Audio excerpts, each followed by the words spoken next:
Hello అండి, అందరికీ నమస్కారం.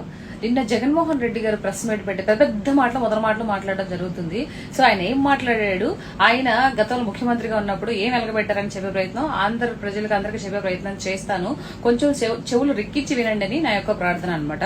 జగన్ గారు మీరు ముఖ్యమంత్రి అయిన తర్వాత సుధాకర్ గారి దగ్గర నుంచి, అమర్నాథ్ గౌడ్ దగ్గర నుంచి, మీ ఎమ్మెల్సీ అనంతబాబు దగ్గర నుంచి అన్ని చేసినవన్నీ శవరాజకీయాలే. సో ఒక్కొక్కరిని అడ్డు పెట్టుకుని మీరు సజీవ దహనాలు చేసినప్పుడు, ఒక్కొక్క మనిషిని మీరు అడ్డు పెట్టుకుని, డాక్టర్లు సైతం మీరు విధ్వంసం చేసి వాళ్ళు చంపేసినప్పుడు, డోర్ డెలివరీలు చేసినప్పుడు మీకు న్యాయం ధర్మం గుర్తురాలేదని అడుగుతున్నాను. దాని తర్వాత మీరు ఏదైతే మీరు ముఖ్యమంత్రిగా ఉన్నప్పుడు మూడు రాజధానులు కట్టిస్తానని చెప్పేసి ఒక్క రాజధాని కూడా లేకుండా రాష్ట్రాన్ని భ్రష్టు పట్టించినప్పుడు అప్పుడు మీకు న్యాయం ధర్మం గుర్తురాలేదని అడుగుతున్నాను. తర్వాత మీ యొక్క చిన్నాన్న గారు, ఆయన వివేకానంద రెడ్డి గారు హత్య కేసులో చంపేసి మొత్తం కుట్లేసేసి పూలతో కప్పెట్టేసేసి గుండెపోటుగా చిత్రీకరించినప్పుడు మీకు అప్పుడు న్యాయం ధర్మం గుర్తు రాలేదా అండి?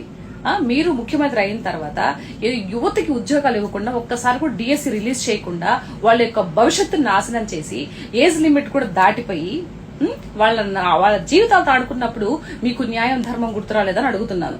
మీరు చంద్రబాబు నాయుడు గారి దగ్గర నుంచి, వాళ్ళ సతీమణి దగ్గర నుంచి, లోకేష్ గారి గురించి, దట్టు పవన్ కళ్యాణ్ గారి గురించి మీరు ఎన్ని దుర్భాషలు ఆడారు. మీరు ఎంతమంది చేత ఇప్పుడు కూడా ఇష్టానుసారంగా పవన్ కళ్యాణ్ గురించి, వాళ్ళ ఫ్యామిలీ గురించి ఇష్టానుసారంగా మాట్లాడిస్తున్నారు. అప్పుడు న్యాయం ధర్మం గుర్తురాలేదా? నిండు సభలో ఒక నీచమైన ఆడదాని చేత, ఒక పవిత్రమైన ఆడదాన్ని ఇష్టానుసారంగా తిట్టించినప్పుడు నిండు సభలో అప్పుడు మీకు న్యాయం ధర్మం గుర్తురాలేదా జగన్ గారు?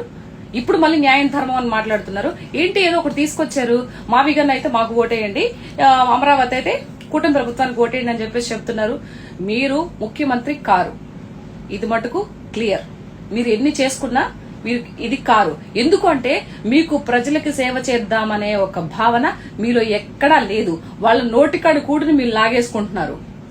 ఒకప్పుడు అమరావతి మాకు ఇష్టమే అని చెప్పేసి అంటారు, మళ్ళీ కొన్నిసార్లు ఇది లేదంటారు. ఏంటి మీ మెంటాలిటీ ఏంటి? మీ ధోరణి ఏంటి? ఏం చేద్దామని ప్రజలు మీరు ఒక ప్రభుత్వం వచ్చినప్పుడు ఒక మంచి సానుకూలంగా ప్రజలకు అనుకూలంగా పనులు చేసుకుంటూ పోతున్నప్పుడు నిజమైన నాయకుడు అయితే అనుకూలతతో పోవాలి తప్పితే ఇలా అడ్డపులలు వేస్తూ ప్రజల జీవితంతో ఆడుకుంటున్నారు మీరు. అంటే మీకు ప్రజల మీద సేవాభావం కన్నా మీ యొక్క సీఎం కుర్చీ మీద మీకు ఎక్కువ భావన ఉంది, ఈ యొక్క మనీ నోట్ల మీద ఎక్కువ మీకు మక్కువ ఎక్కువ ఉందని చెప్పేసి ఆంధ్ర రాష్ట్ర ప్రజలకు కూడా స్పష్టంగా అర్థమైపోయింది. కాబట్టి ఈ యొక్క 2-4 ధోరణి మానేసేయండి. ఓకే, మానేసి మీరు ముఖ్యమంత్రి కారు. సో ఇలాంటి మాటలు మాట్లాడకుండా కొంచెం న్యాయం ధర్మం అని పెద్ద మాటలు అసలు మీకు సెట్ కావు. న్యాయం ధర్మం అంటే మీకు అవి లేవు కాబట్టి. సరే, ఇంకొక విషయం చెప్పాలి. సొంత చెల్లెల్ని, నా చెల్లెలు కాదు, మా నాన్నకు పుట్టలేదు అని చెప్పి తనకి ఇవ్వాల్సిన ఆస్తులు కూడా ఇవ్వకుండా గెంటేసినప్పుడు మీకు న్యాయం ధర్మం గుర్తురాలేదు. కన్నతల్లి ఎక్కడో ఉంది ఇప్పుడు. సో వాటన్ని గురించి అందరికీ తెలుసు, రాష్ట్ర ప్రజలందరికీ. మీరు న్యాయం ధర్మం గురించి మాట్లాడుతుంటే అందుకని చెప్తున్నానండి. సో కాబట్టి ఇప్పటి నుంచి ఇవన్నీ బంద్ చేయండి. ఇవన్నీ బంద్ చేసేసి హ్యాపీగా మీరు ఉన్నాయి కదా, ప్యాలెస్లు కట్టించుకున్నారు కదా, సో హ్యాపీగా అక్కడ ఉండి రెస్ట్ తీసుకోండి. మీరు ముఖ్యమంత్రి ఈ జన్మలో కాలేరు, ఇది వాస్తవం. ఇలాంటి మాటలు మాట్లాడడం మానేసేయండి అని ప్రజలు చాలా మంది మాట్లాడుకుంటుంటే విన్నాను. అది నా ద్వారా ఇంకో తెలియని వాళ్ళకి చెప్పడం కోసం ఈ చిన్న వీడియో అనమాట. సో జగన్మోహన్ రెడ్డి గారు, మిమ్మల్ని ఏదైనా నొచ్చినట్టు మాట్లాడితే, మీ మనసు ఏమైనా నొప్పించినట్టు మాట్లాడితే క్షమించండి. సో ఇంకెప్పుడు ఇలాంటి స్టేట్మెంట్లు, ఇలాంటి మొదటి మాటలు మాట్లాడకండి అని చెప్పేసి మీకు నేను విన్నవించుకుంటున్నాను. జై Shriram. Thank you so much.